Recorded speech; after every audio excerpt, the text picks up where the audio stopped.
I'm a musician myself, a drummer, and I came upon Carnatic music in the early 1960s, in the late 60s,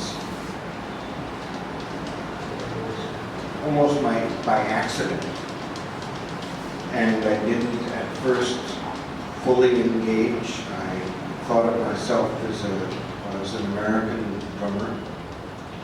But between 68 and 81, I ended up learning Carnatic music for whatever period of time it is, 14 years or something, more or less as a continuous stream. I had about 6 months that I stopped, but all rhythm. And in the course of that, my relationship to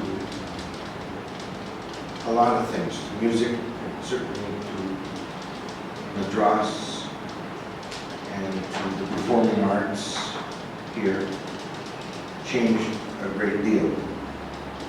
And since that time, since 81 when I stopped learning formally, I performed with them both here in India and in North America, accompanying first Ani's mother, Lakshmi Knight, and then accompanying Ani, overlapping by a significant period of time, accompanying Ani. So what I learned from Ani's great uncles, Ranganathan, and then was mentored by Vishwanathan. And eventually, after 3 years of starting, I met Balasaraswati for the first time. That was when my casual understanding of what I was doing was changed completely. It was when I observed dance accompaniment for Parvati in her particular performances. I hadn't seen other Parvati. I hadn't really heard of a whole lot of other rhythm.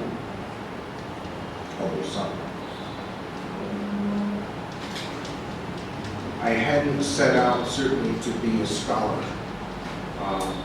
Again, when I say I'm a musician, I mean that there was a pretty strong resistance to writing about music with the performing arts. There was a discipline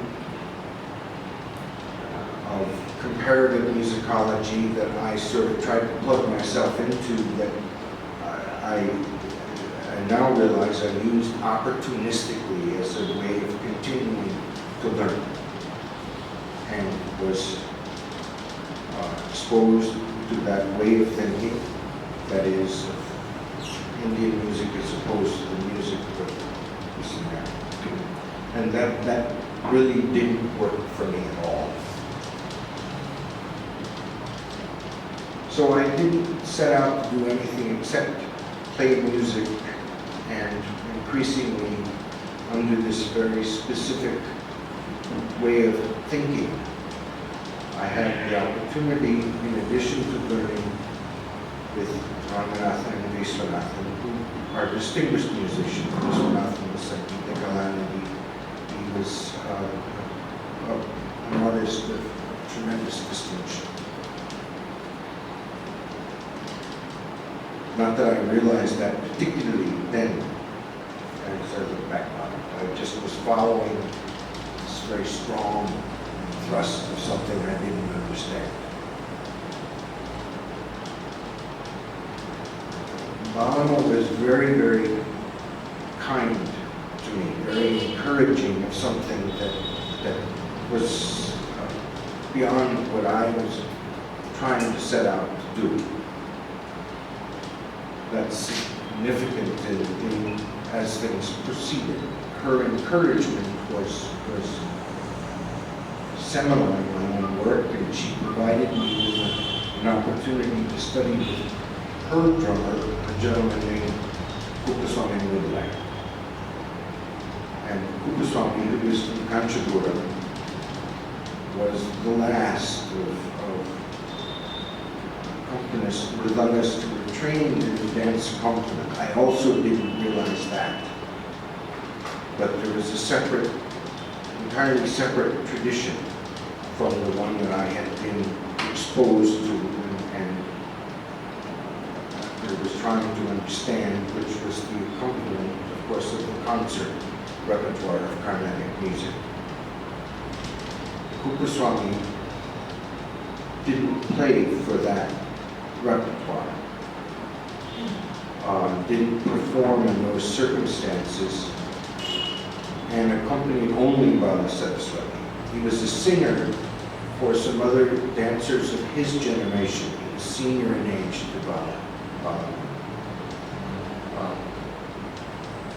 But he never played rhythm for anyone else, and he himself came from a lineage of, I now realize, extraordinary musicians, an extraordinary concept of the arts.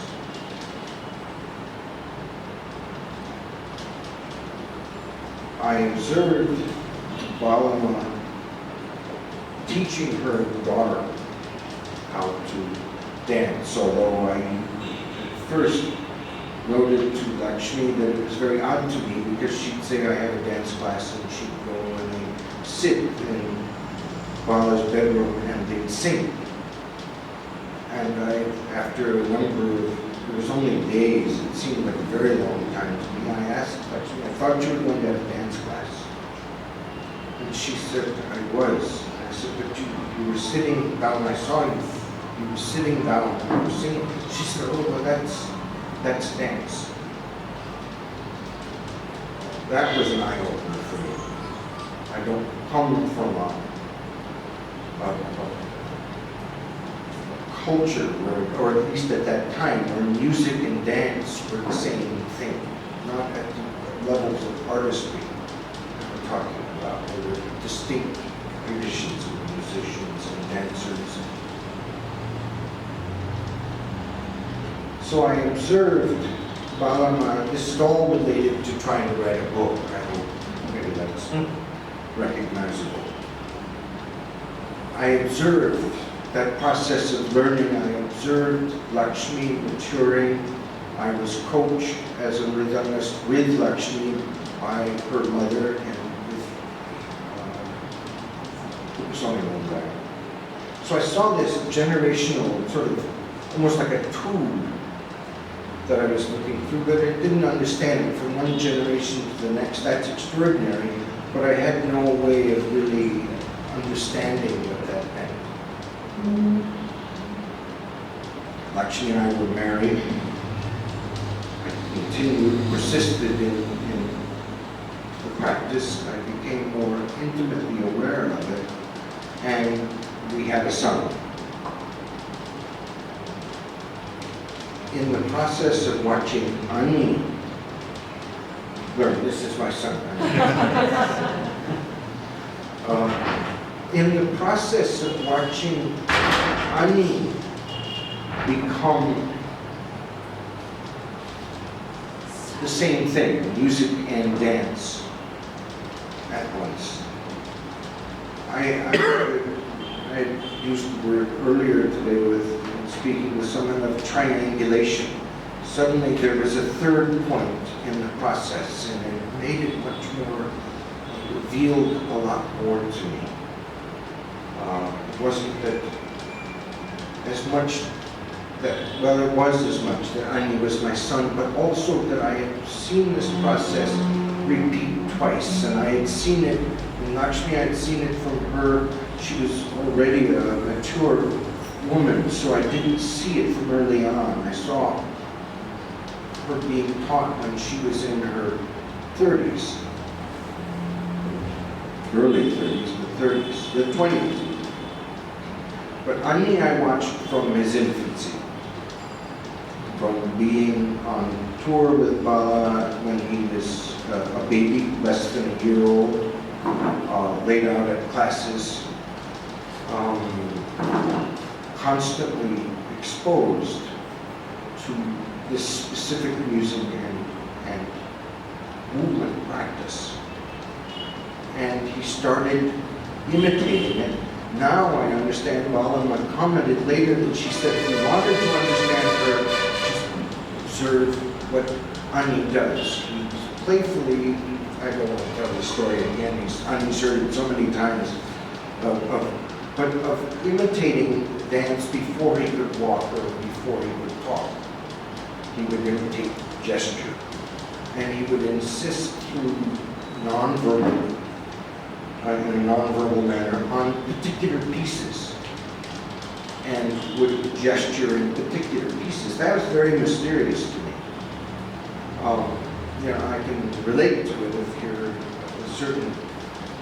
I didn't realize from infancy that there could be an identification between music and feeling of some kind. Of course, the gestures were non-specific, they were non-verbal, but there was a difference for Ani between this and that, and between gesture of one sort and gesture of another, even though they were seemingly just childish gestures. But I watched that evolve, and I watched Ani's engagement with this. It happened in some ways in spite of what I think it's fair to say that at least his mom wanted to have. It wasn't that she was at all insistent. It wasn't easy for anybody.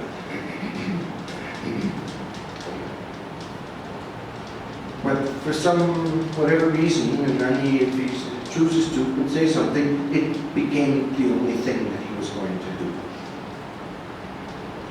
And I observed that process of engagement and great difficulty of maturing into artistic practice that required not just the simultaneous absorption of music and dance, but also maturation with those into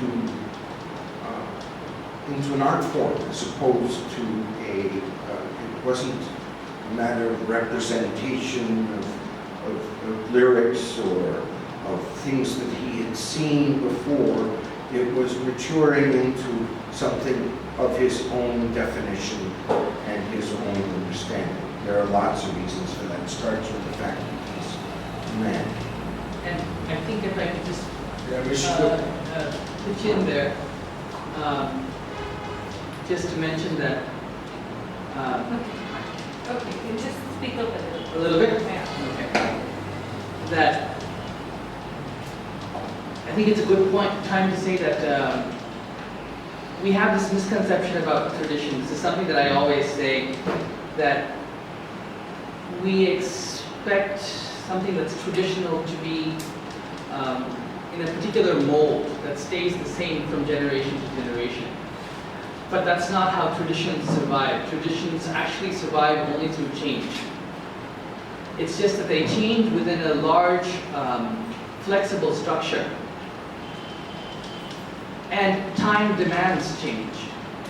But it demands that change within a certain integrity of a particular style and a particular wavelength that's actually brought down from generation to generation. Whether it's the art that's brought down, but there's a certain way of thinking that shapes the art.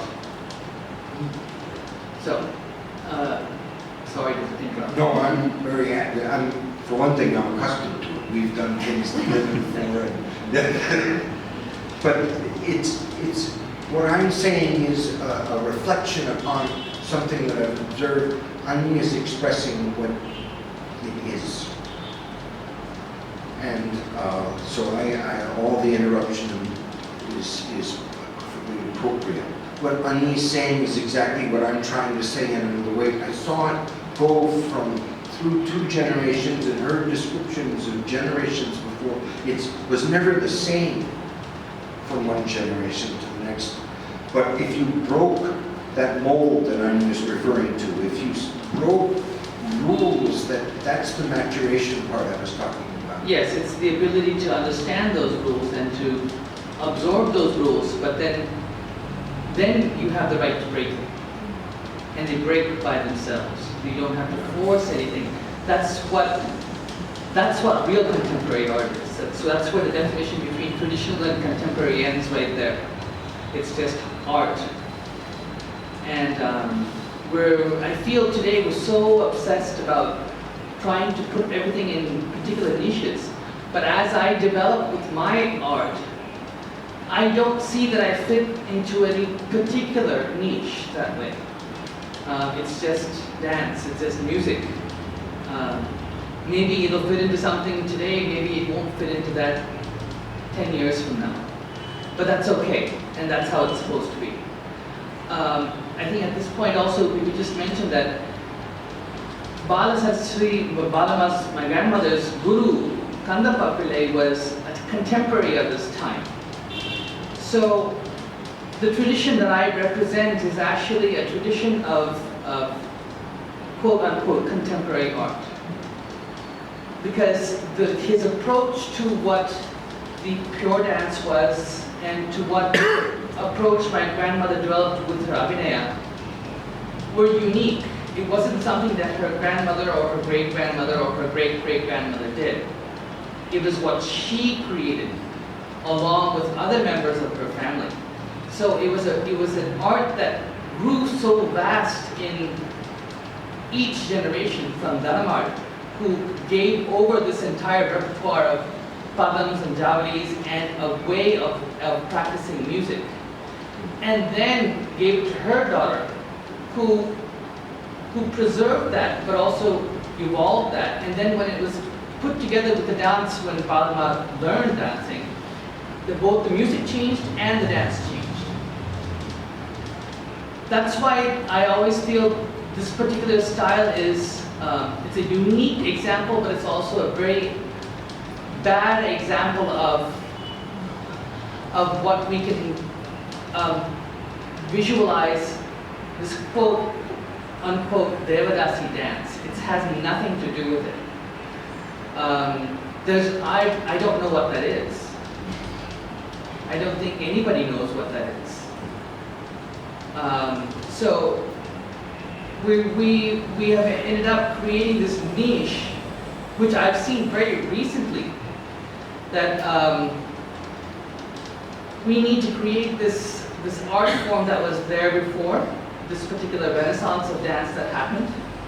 And the thing is, I've never seen it, and I don't know whether I represent that or not, but I can tell you I represent a particular family style that stands unique even within the Tanjore style of dancing. It does not fit with that. So that's what I represent today. So I think at this point, it would be appropriate for me to say, so that was the challenge of writing. Because in the end, it isn't my voice that was valid, nor is it the controversies that surrounded what Ani was talking about, social issues. That had nothing, and of course it colored everything. Lives were very difficult. Arts were changing in part because of things that were happening that were not artistic, that were outside of the artistic realm, that changed a lot of things. And Balama and her mother, and for that matter, Balama's daughter, persisted in a world that was maybe looking for something else, or wanted to own it in a way that it wasn't going to be owned. There were a lot of complex issues in the question. And it's the same thing I face today. It's not as though that issue has stopped a generation before me. It's the first issue that I face every day. That's the first challenge that I face when I get on stage. Because what I do does not fit into either quote-unquote tradition or contemporary art. So a lot of people are very confused on where to place this art.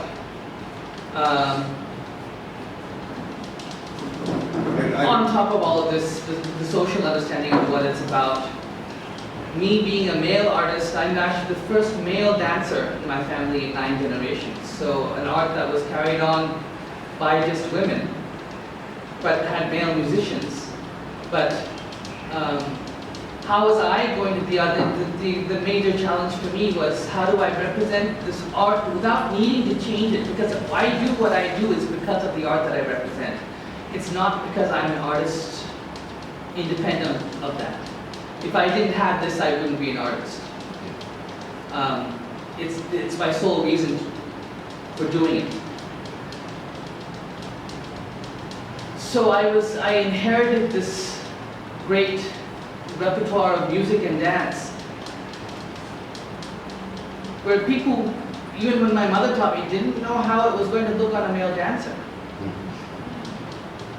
And I come from the social setting today is that when you're a male dancer, you have a particular repertoire that's dance that's only for male, whether it's Rama or Krishna or a hero or Arjuna, whatever it is, but it's specifically male. It avoids the entire issue of the female voice and Sringara. But I didn't learn the art through a particular voice, gender. I learned the art through the art. So when we confuse ourselves between, is this a male view of way of dancing, is this a female way of dancing, there's no such thing according to me. It's just dance. I mean, the epitome of dance is to create something graceful, is to create beauty. That's all it's about. And that can be done, as while we were at, in the US, we were having a small class at Eton College in the United States. And a very conservative, conservative Christian university.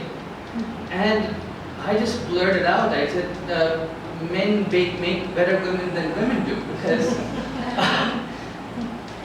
It's a very subtle remark, actually. it's not a gross remark. It's a remark that emphasizes that the opposite sex's ability to observe the other sex and to absorb what is feminine, right? What a woman does on a daily life may not be completely graceful all the time or feminine all the time, but it's the artist's job as a male artist to take those aspects that are graceful, that are beautiful, through observation. And to describe them, not to become them, but to describe Yes, them. I mean, that's a completely different issue of what the approach is to dance there. Through the understanding of dance, I've heard a lot of people talk about how they become the character. There's no place to become a character when you're performing, because first and foremost, you are a performer. And you have to remember, performance in Bharatanatyam is a melange. It's a complete. It's a melting pot of characters. It's not one character. You can't become something and then try to become something else. You only represent something. You only symbolize something. And you can express yourself through that for the same reason. Although it's interesting watching Rami's face, I'm not sure he agrees with me really with that. I mean, maybe what I think today may not be what I think tomorrow, but unfortunately. But of course, some of the self does come through. That's what makes a unique artist. Because then everything would be Balasaraswati, and that's virtually impossible. So these are general approaches to the dance that are not discussed. Dance is just not getting up there, working your body, prancing around on stage, doing all these expressions. It's not. It is a complete subconscious way of thinking that you bring on to stage, and it's a matter of great preparation that goes beforehand. Leading into that, a unique aspect of the Balasaraswati style. It's funny, it's just thinking that all these other styles we've talked about, Kalakshetra as an institution, Varuvur as a place, Tanjavur as a place, Kanchipuram as a place. This is the only art form that you refer to a particular style to a specific dancer. It's labeled after her. And that's something very hard to represent for anybody who learned from Balasaraswati, anybody who has come after Balasaraswati who carries on the same name, because how do you represent somebody that you can't replicate in any way? What is that? What are you showcasing? What are you showing there on stage? What are you representing? You're representing a style that's specific to a person.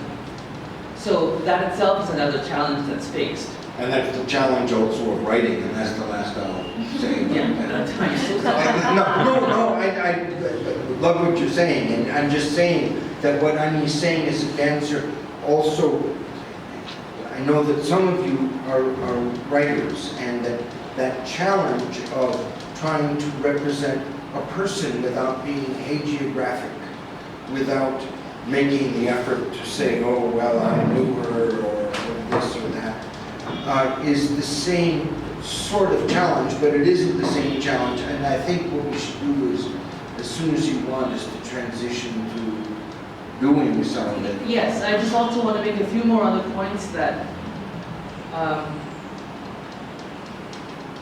a great peeve that I have with dance today is the over-romanticization of what the art is about. It's become too romantic. A lot of the art that happens today happens under the cover of spiritual dance and spiritual transcendence, but we have to remember that the dance itself is so connected to the earth that you can't remove the physical aspect of it and transcend it. It's not that easy. You just can't talk about it that way. So, what I represent,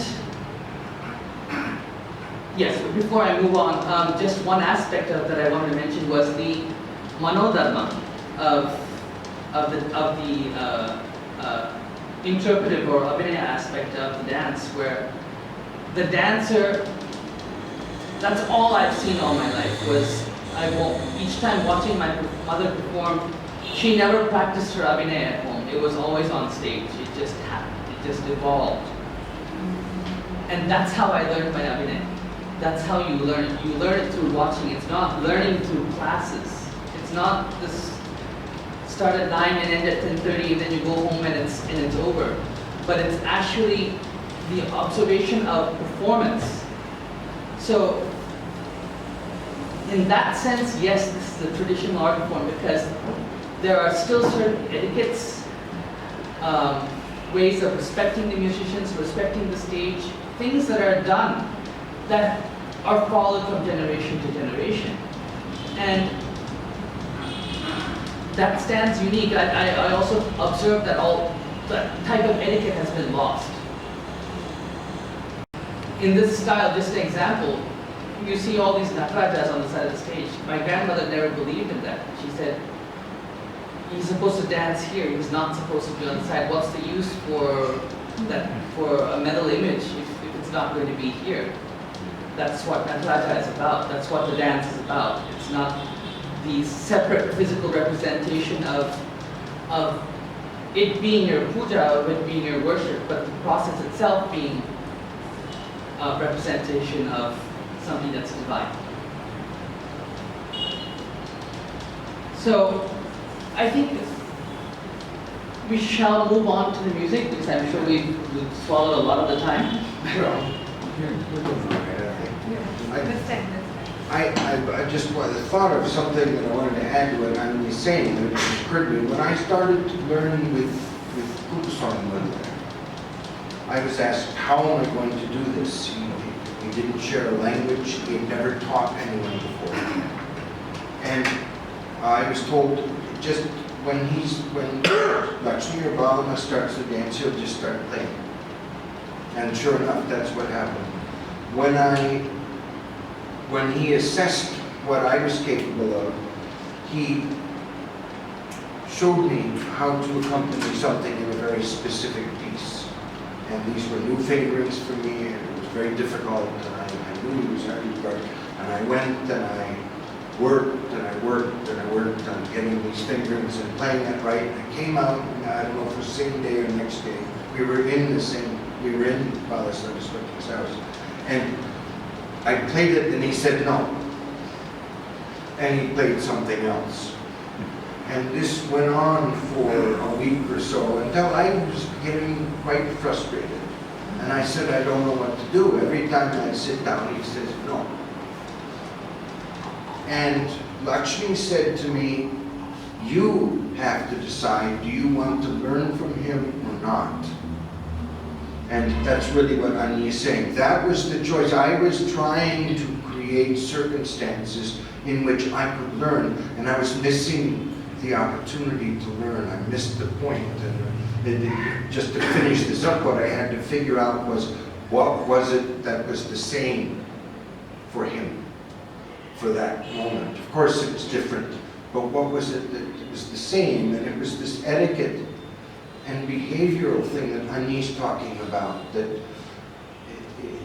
that was how I learned. It was a process of that sort of absorption and humility. And it's a great challenge for me as a teacher now, because I face students who are not used to a traditional form of learning from a guru. It's going to school and asking questions. The asking questions part can come later. You do what you're told first. That's how it's done. So it's a great challenge for people who come to learn from me, because I still am ingrained in my ways of teaching and learning. And either you do it my way or it's the highway. And that's the only way to learn a real traditional art. If you begin to start to mend those and change the way of doing things like that, it loses its seriousness and its great intensity. I just also want to introduce, before we start just demonstrating a very little bit, Mr. TR Murthy, who has been a part of the family for the past 60 years. And he was a student of both Balamas and also T. Vishwanathan's. And Jayama's, Balama's mother. And represents the great knowledge of the musical, the lyrical aspect of the music. Everything here in this room is unique. The way my father plays the drum, that's not represented anywhere in India anymore. He's the last person to represent that. TR Murthy represents the last way on a way to particularly play the flute. So it's a great dilemma for me, unfortunately, because not many people have come forward to spend 10 years, 10 hours a day to learn something. So this is a new challenge that I face in the 21st century, because everything is so quick and it's so fast and so readily available. I can't give this readily available to anybody. By the time a student sits down and understands the need to spend so much time, it's a great challenge. So Mr. TR Murthy represents both a style of playing that is unique to the family, and Swaminath plays also a style of playing the flute, which no one represents anymore. Like dance, it's in Balasaraswati style of music, like the play of dance. In the music also, like God got his own, Balasaraswati style of Padam. The flute playing also, Swaminath style is totally different. There are so many music but the style is totally different, technique is different, everything is different. Once you start to learn it, I think. A major aspect of the way he plays the flute is that you actually hear the sahitya of the music through playing the flute. So this is very important. That's why he can play the flute and I can still dance, because you can hear the sahitya. That's how he can accompany dance, also not just you can dance, but he can play for dance. Yes. Proceed any further, because for a lot of people feel that dance is very alien. You can't relate to what's happening on stage, right? It's either you're a lover of dance or you have no idea what's going on and it has nothing to do with me. But there's a certain universal nature of the dance that's intrinsic to everybody, that it can communicate. Just like any language or the way you write or the way you speak, the most important aspect of it is clarity of what you communicate. And that only happens through, of course, the way the body moves, but very important is the use of hastas. Clarity of hasta. Just like if you write and it's illegible, there's no point in writing something, it's just scribble. As an aspect of how we use the hand gestures, even though this might seem very basic for those who understand dance, please bear with me. But to give an idea to those who don't, I think it's essential.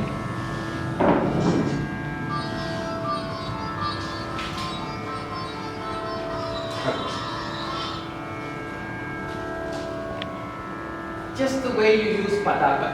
It's the most basic of hand gestures, right? If you notice in this style, one's trained to have this 90-degree angle in the hand. It might look simple, but it's something very, very hard to train somebody with it.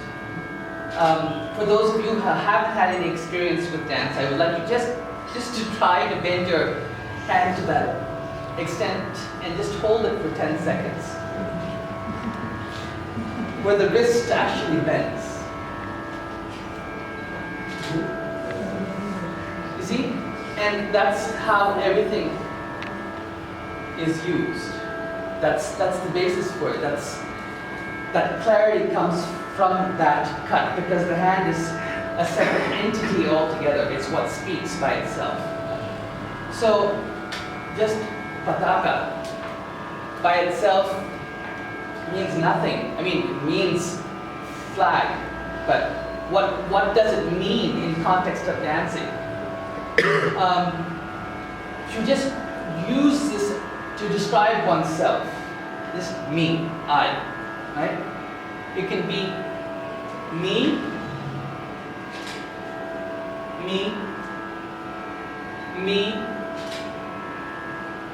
you, me, you, me, you, me, you. So the body expresses that along with the hands. It's just very simple, just you and me. Me, you, there, here, that, this, house, sky. This is a very basic way of using the hands, but in this specific style, the life of all of this doesn't come from me saying me, you, there, here, sky. If it's the sky, you have to believe that the sky exists in front of you. It's not. It's this very different mental approach to the art, where the artist is the center of all attention. Today, in a lot of art, the audience becomes the center of attention. It becomes trying to feed this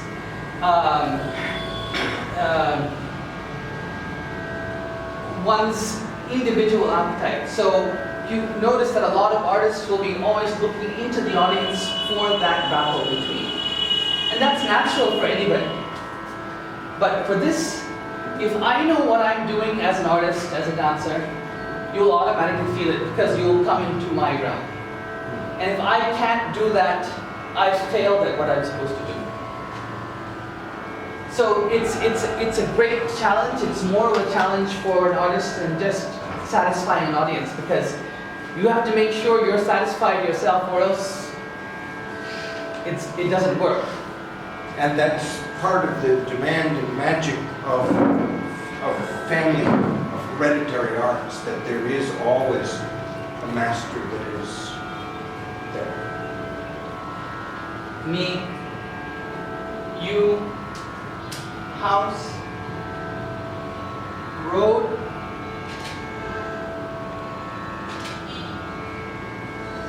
book.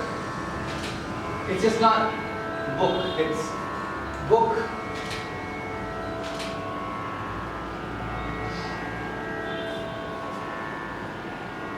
To write, you follow every movement.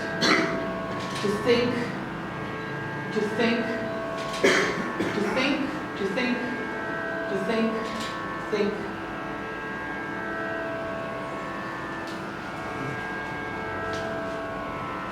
So,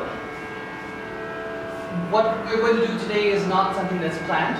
Yesterday we did think about what we wanted to do as to represent what the style is about.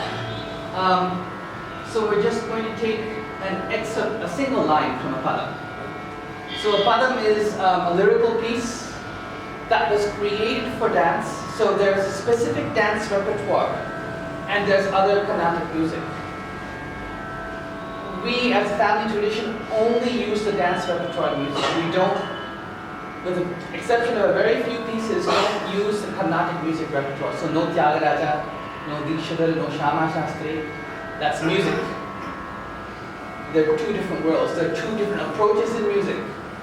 Even the approach, the use of Sangati, the use of the way the voice is used in padam is completely different. It's a completely different approach.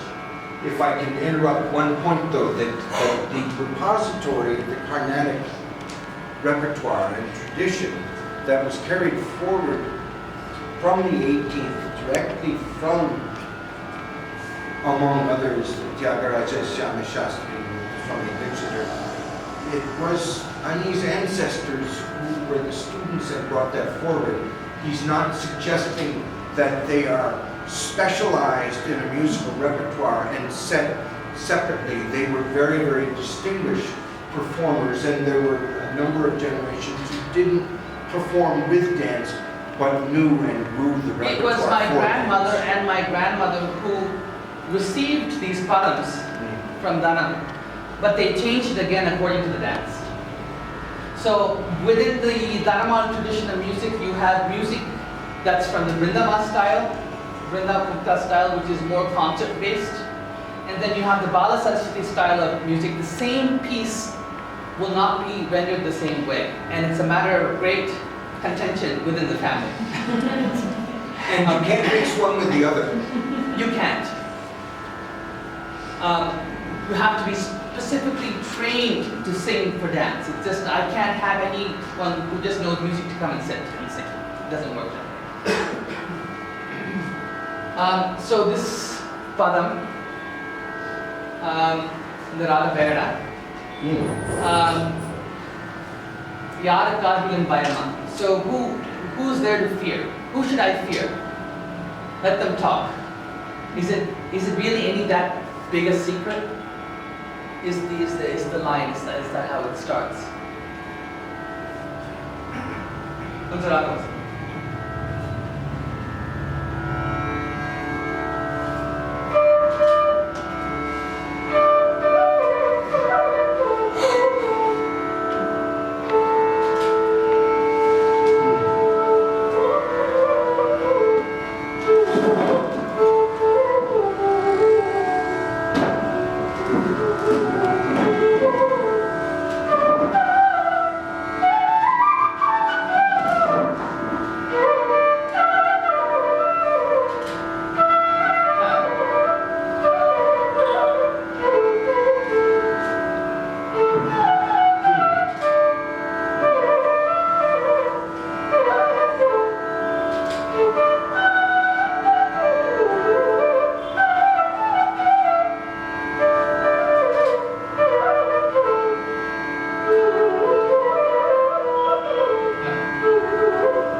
The dancer needs to have a natural understanding of music, where the dance and the music are don't really coexist, but they're actually one and the same.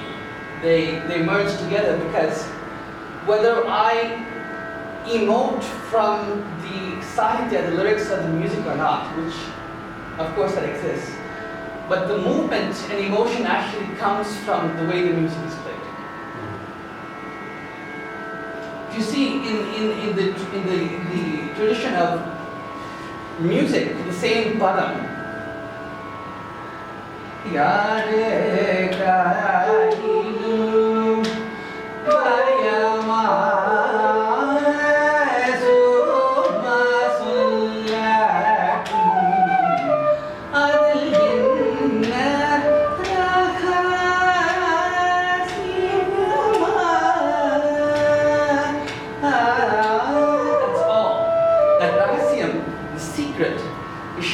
But in the dance,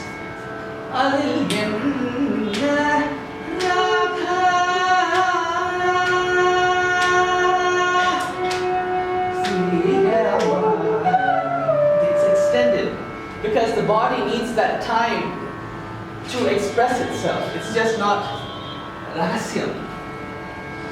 It's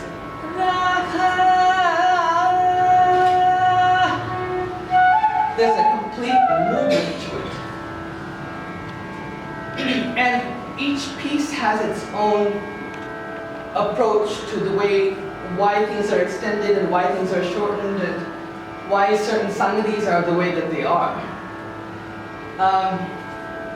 The next piece that we can take an example with. At the same time, Yaarukkaagilum, most of the other dances are very, but the way they sing, like this, can you see the difference? Yaarukkaagilum, bayama.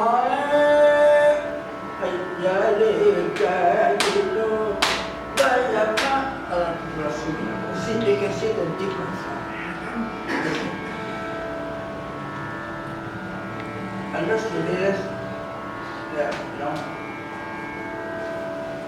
this time, Ragam, it takes long time. Then I started learning to my side. Again and again and again. Then I will. This is very little of some of it. You can enjoy universal also. Alright? Yes, I hope so.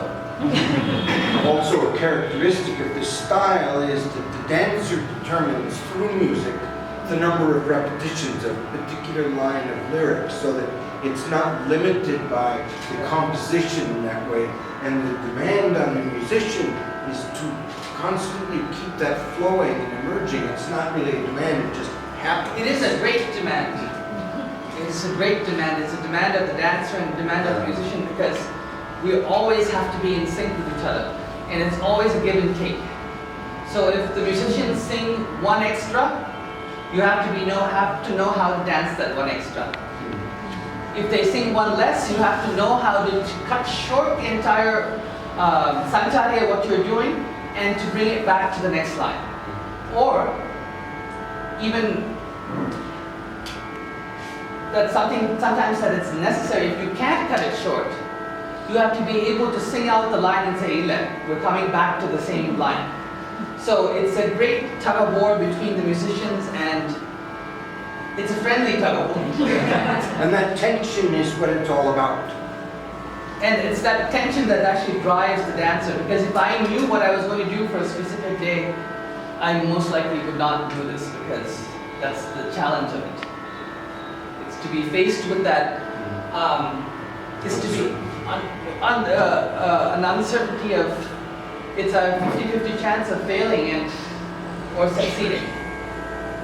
And succeeding much less than failing, at least according to the artist.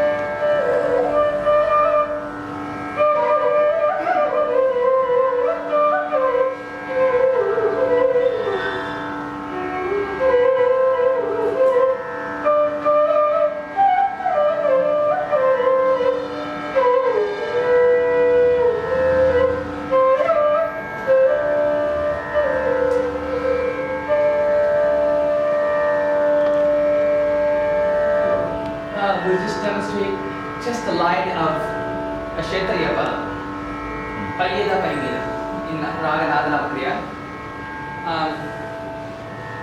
I still remember I was probably around 9 or 10. I had no understanding of what the meaning of the song was about. But I still remember watching my mother dancing and actually crying, not knowing why it was so emotional for me. That's what the raga does. That's what it stirs you, and that's why the dance is so incredibly universally communicative. Because a lot of people ask me, I don't know Sanskrit, I don't know Telugu, I don't know Tamil. That's fine, but somewhere something will touch you, and that feeling inside is the most primitive stirring of any emotion that you can get from any. Much deeper than any intellectual understanding of what the dance is about, or what the music is about, or what you think you're supposed to understand.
give you a meaning for that song.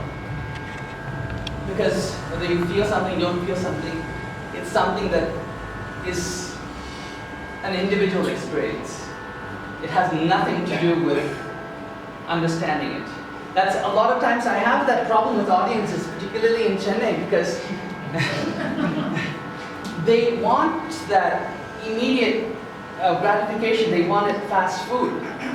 They want the experience of what the dance is going to be about. You know, you need to have what the sanchari is going to be about, what you're going to express, how long it's going to be. The entire setting has to be ready, and you're going to sit there and experience something that's already predetermined for you. How far does that go? I mean, that's why I feel as a society we're searching for something new all of the time. It's this need to gratify yourself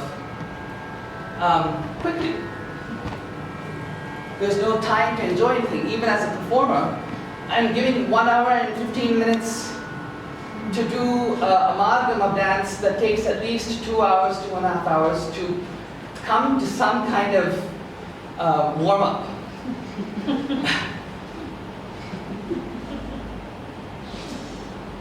So you end up losing a lot of pieces, you end up not doing a lot of pieces. It'll find its place, but one after the other, the art doesn't work that way. No traditional art, particularly Indian art, we're not talking about set times. we can't even get to a place on time, so I mean, let alone dance according to 1 hour and 15 minutes.